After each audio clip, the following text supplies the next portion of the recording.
Selamat datang di podcast Ngalor Ngidul. Video kali ini kita akan membahas yang bertema-tema horor ya. Ya, benar sekali Mas. Kita akan membahas tentang apa ini Mas? Kita akan membahas tentang urban legend yang tentunya bakal bikin bulu kuduk kalian merinding. Urban legend itu kisah-kisah hantu lokal. Oh, Kayak seperti itu. di Jakarta, ada di Kalimantan, ada di Sumatera, ada tiap daerah beda-beda. Itu disebut dengan urban legend. Hantu-hantu yang terkenal di daerah-daerah tertentu. Wah, itu katanya kalau kita berkendara sendirian pada malam hari lewat jalan tertentu gitu, kadang-kadang ada hantu-hantu yang tanpa kepala itu Mas. Itu terjadinya dari apa itu Mas? Oke, kita mulai dari hantu yang klasik dulu nih, Apa itu, yaitu Mas? hantu tanpa kepala. Pernah dengar hantu tanpa kepala kalau kita lewat di jalan sepi gitu?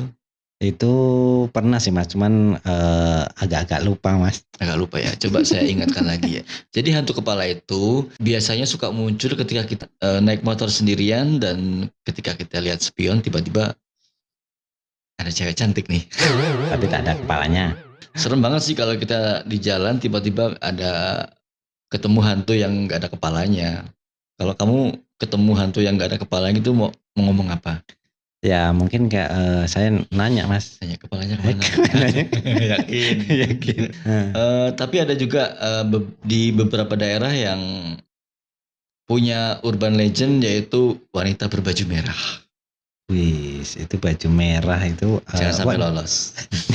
baju merah itu merah darah apa itu Merah Mas? darah. Itu biasanya kuntilanak merah gitu. Itu Ada ya? di tempat-tempat tertentu kayak di dekat kuburan atau di rumah-rumah. Setahu saya emang kuntilanak putih semua Mas. Ini ada kuntilanak Versi merah. baru mungkin ya. Ini ada kuntilanak merah. Di sebelah bapak ada. Merinding kan? Udah cukup merinding belum? Itu dinamakan kuntilanak itu kenapa Mas? Kuntilanak. Karena dia perempuan. Kalau dia laki-laki, Kunto. untung enggak. Kenapa disebut kuntilanak? Karena dia punya anak. Krik, krik, krik. Ada juga hantu yang berhubungan dengan telepon. Nih, ini saya pernah dengar. Kalau saya pernah dengar itu Mas. Biasanya tuh yang saya tahu ya, orang itu kan jatuh apa gimana, kecelakaan, HP-nya jatuh. Nah. Bukan, jadi hantu telepon itu kita dapat telepon tapi dari kuburan. Gimana tuh? Emang kuburan bisa nelpon? Oh ya, mungkin punya orang yang sudah meninggal gitu paling Nah, Mas. benar. Jadi ketika kita cek nomor tersebut ternyata nomor itu punya orang yang sudah meninggal. Serem sih ya. Merinding nggak? Itu mungkin hantunya itu kerjasama sama provider Telkomsel atau mungkin dia meninggalnya itu lagi nelpon. Bisa jadi Mas. Ngeri sekali ya Mas. Ada ya Mas hantu-hantu seperti itu? Ada. Tapi pernah nggak punya pengalaman seru atau pengalaman yang dialami oleh temen yang berhubungan dengan hantu? Kalau saya sih lebih ke diri saya sendiri ya. Ya, jadi waktu itu saya jalan di sebuah jalan sepi ya. Nah itu banyak orang-orang itu banyak di situ angker, di situ angker. Tapi banyak orang bilang di situ angker, di situ angker gitu. Tapi dengan keadaan saya yang malam dan saya harus pulang waktu itu. Nah aku pulang. Nah itu memang udah malam itu Mas, udah larut malam sekitar jam 12 kurang sedikit lah. Sendirian? Sendirian. Berani ya? Itu banyak orang yang ngomong itu di situ angker. Dan aku ngalamin bener. Pada aku lewat. Ada apa? Pada aku lewat itu. Merinding nih. Semuanya sepi tuh, kanan kiri sepi. Bahkan aku nggak ngelewatin orang ya, ngelewatin orang.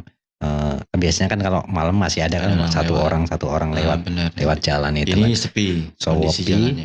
Nah pada waktu itu aku udah lewat, udah agak ngeber motorku.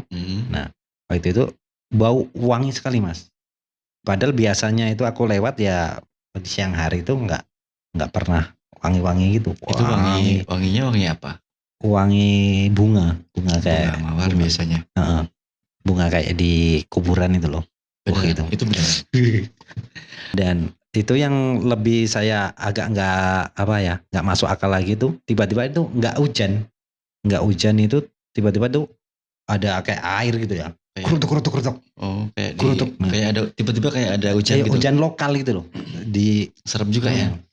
Di tubuhku gitu. Cuman setelah aku ini kok nggak basah. Nggak dibacain doa gitu. Ya aku ya sebisa-bisanya semuanya tak bacain sampai ayat kursi sampai mejanya saya cuman nggak kursinya aja, mejanya juga Mas. Iki aku tenan loh Mas. Iya benar. Saya juga punya cerita horor dulu waktu saya masih bujang. Jadi ceritanya dulu kita nonton pasar malam di pasar sana ya. Nah itu kita rombongan bertiga atau berempat saya lupa. Yang jelas ada ceweknya satu. Kita jam 2 itu pulang. Kebetulan kita jalan kaki waktu itu kan karena dulu kan memang belum punya kendaraan ya. Kita nganterin cewek itu pulang. Jadi cewek itu rumahnya agak lumayan jauh dari pasar malam ya. Jadi kita pulang ngelewatin sebuah turunan gitu, Kalau zaman dulu kan rumah-rumah belum seramai sekarang ya. Dan lampu itu belum ada waktu itu ya. Jadi turunan itu PLN belum ada ya. Kayak pas di turunan itu kayak ada rawa-rawa gitu ya. Nah, di situ ada pohon bambu, ada rawa. Kondisi sepi, benar-benar sepi. Tiba-tiba ada suara ini benar-benar ada suara perempuan tertawa tuh, suaranya di atas menggema gitu. Kita berempat tuh lari terbirit-birit, udah nggak ngurus lagi teman kita di mana. Pas waktu itu ada nggak itu sosok? Enggak, cuma suara tertawa, dan itu terdengar penuh di saat itu tuh. Yang perempuannya itu yang sampean anterin itu udah nggak tahu. Lari juga. Kita udah nyampe di atas, udah lewat dari tanjakan itu baru tungguin yang lain itu. Itu benar-benar pengalaman terserem yang pernah saya alami. Tapi nggak menunjukkan sosok ya? Nggak, cuma suara aja. Itu aja sih. Ngeri ya Mas. Jadi pengalaman mungkin teman-teman yang punya pengalaman. Teman-teman mungkin yang punya pengalaman horor atau semacamnya bisa tulis di kolom komentar atau bisa email yang ada di deskripsi, nanti kita bacain di sini ya. Siap. Nah, jadi kita setiap malam Jumat nanti kita punya podcast serem namanya. Mungkin itu aja beberapa cerita horor yang bisa kita bawain pada malam hari ini, yang mudah-mudahan bisa membuat teman-teman yang nonton juga ikut terbawa oleh suasana horornya. Terima kasih sudah nonton video ini. Jangan lupa like, komen, dan subscribe supaya tidak ketinggalan episode-episode lainnya di podcast Ngalor Ngidul ini. Sampai ketemu di video selanjutnya.